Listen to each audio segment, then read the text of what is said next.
Yes, Tyler. American Airlines in particular getting slammed today after slashing its outlook. The move adding to the pain the group has seen the past few months. So is there more turbulence ahead? We're joined by Matt Maley of Miller Tabek and Mark Tepper with Strategic Wealth Partners to talk about that a bit. Matt, obviously it's a pretty ugly picture when you look at the airlines, when you look at American, although I did note that they're up significantly from their morning lows. I don't know if that means anything technically to you. Well, I think it does.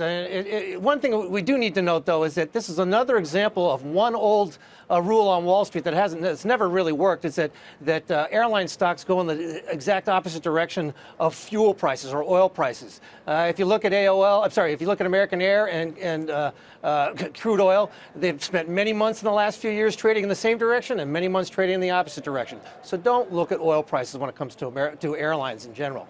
But anyway, for American Airlines, the chart, it's funny, when the stock made a low in October along with the rest of the market, however, in December, when the rest of the market was making a lower low, American Airlines kept its low. It's held its low right at $30, making it a nice double bottom. And even at today's lowest level in the morning, it did not break below that level. So there's a little glimmer of hope.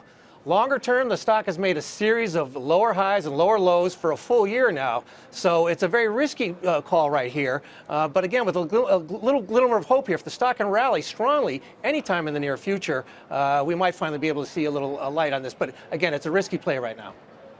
And Mark, how about you? I mean, do you see any value here if assuming the economy does not really roll over at this point? No, this is not an attractive place to be at all right now. I mean, this is really all about the top line. Low jet fuel prices really limit the airline's ability to raise their fares, so that's limiting top-line revenue growth.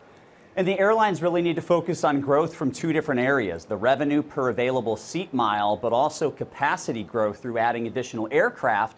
And the problem here is all these airlines are handcuffed when it comes to increasing fares.